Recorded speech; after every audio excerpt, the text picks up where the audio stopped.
మీద చేసే ఆలోచన కానే కాదు. ఇదే మీరు ఊహించండి, ఇంకా ఏ ధర్మం మీదైనా సరే ఇలాంటి అపవిత్రం ఒక చర్చి మీద జరిగిన, ఒక మస్జిద్ మీద జరిగిన దేశం అల్లకల్లోలం చేసేస్తారు, ప్రపంచం అంతా మాట్లాడతారు, గ్లోబల్ న్యూస్ అయిపోద్ది. కానీ దేశంలో కోట్లాది మంది హిందువులు అపవిత్రమైతే, ఈ ప్రసాదం అపవిత్రమైతే ఒక్కరు కూడా మాట్లాడకూడదు, ఇది సెక్యులర్ వ్యవస్థకు విఘాతం అంటే హిందువులకి మనోభావాలు ఉండవా? ఇది ఒక్కరు నిందించట్లా, అసలు మీరు ప్రస్తావన చేయకూడదు, ఇది తప్పు, ఇది మాట్లాడకూడదు అంటే ఎట్లా? ఇదే వేరే మతానికి మీరు అన్వయిస్తారా? నేను అన్ని మతాలని సమానంగా గౌరవించేవాడిని, ఇస్లాంని గౌరవించేవాడిని, క్రిస్టియానిటీని గౌరవించేవాళ్ళం మేమందరం. సనాతన ధర్మం అని మొత్తుకుంటున్నాం. దేనికి సనాతన ధర్మం అంటే? సనాతన ధర్మానికి ఒకరు ప్రారంభించింది కాదు, ఇది ఒక వ్యక్తో ఒక కూర్చోబెట్టి ఒకరు స్టార్ట్ చేసింది కాదు. ఇది కొన్ని వేలాది సంవత్సరాలుగా అన్ని మతాలని, అన్ని విశ్వాసాలని అలింగనం చేసుకున్న నేల ఇది.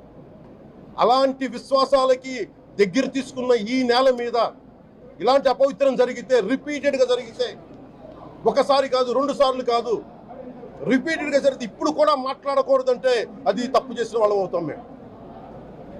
దోషులకి శిక్ష పడాలి. ఫుడ్ అడల్ట్రేషన్ ఇది మేము కాదంటలా. టీటీడీ బోర్డు, అప్పుడు టీటీడీ బోర్డు బాధ్యత తీసుకోవాలి.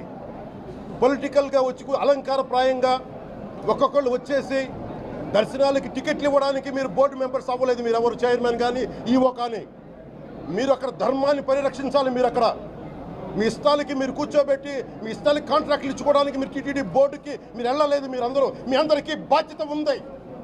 మీరు నిర్ణయించుకోవాలి. ఎవరికి కోపాలు రావు, ఎవరికి వేదన రాదు, ఎవరికి బాధలు రావంటే కుదరదు. వస్తాయి బాధలు, వేదన ఉంది, మాట్లాడతాం. మర్చిపోకండి ఎవరు. గత ముఖ్యమంత్రి గారికి కూడా నేను చేస్తా ఉన్నాను, జగన్మోహన్ రెడ్డి గారికి కూడా. ఇదే చర్చికి జరిగితే మీరు ఊరుకుంటారా? ఒక మసీదుకి జరిగితే ఊరుకుంటారా? ఒక తిరుమలకు జరిగినప్పుడు ఎందుకు వెనకేసుకొస్తారు? రాకండి. ఏ మతం మీద దాడి జరిగినా సంపూర్ణంగా నాతో సహా మేము ఖండిస్తాం, బయటకు వస్తాం.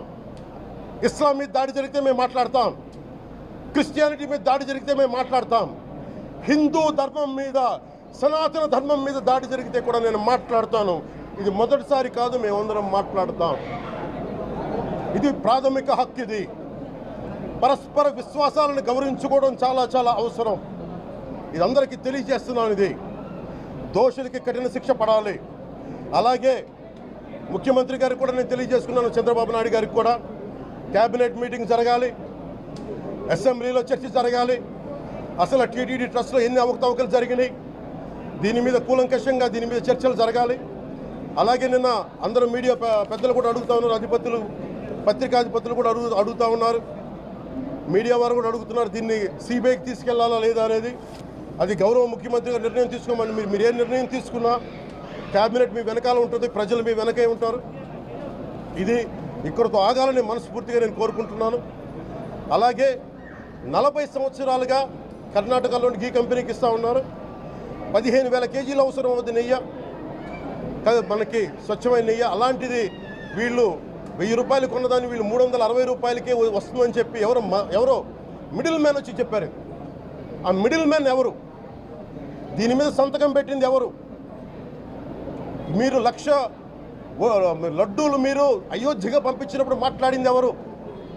చెక్ చేశారా? క్వాలిటీ చెక్ చేశారా? కోట్లాది మంది భగవంతుణ్ణి విశ్వాసం ప్రకటించే ప్రతి ఒక్కరి ఈ రోజున బాధకు గురయ్యారు. నాకు నిజంగా ఇంకో వేదన కూడా ఉంది. ఇది ఇంకొకరు నిందించట్లా. తిరుమలలో ఉండే ఇంతమంది సేవ చేసుకునే వ్యక్తులు కానీ, మీరందరూ హిందువులే కదా, మీరందరూ టీటీలో ఉండే వందలాది మంది ఎంప్లాయీలు, మీకు ఉద్యోగులు, వేలాది మంది ఉద్యోగులు, మీరందరూ ఏం చేస్తున్నారు? మీరు హిందువులు కాదా? మీరు స్వామివారికి అపవిత్రం జరుగుతూ ఉంటే మీరు కల్తీ నేచరు మీకు తెలిసి కూడా మీరు ఎందుకు కాముకున్నారు? భయపడ్డారా? వైసీపీ అంటే, వైవి సుబ్బారెడ్డి గారంటే భయపడ్డారా? ధర్మారెడ్డి గారంటే భయపడ్డారా? ఏ స్వామి అయితే మీకు ఆశ్రయం ఇచ్చాడో ఆ స్వామికి అపవిత్రం జరుగుతూ ఉంటే మీరందరూ కామ్గా కూర్చునే మీకు ఎలా వచ్చింది మీకు? ఇది నేను సాటి హిందువులను కూడా నేను ప్రశ్నిస్తున్నాను.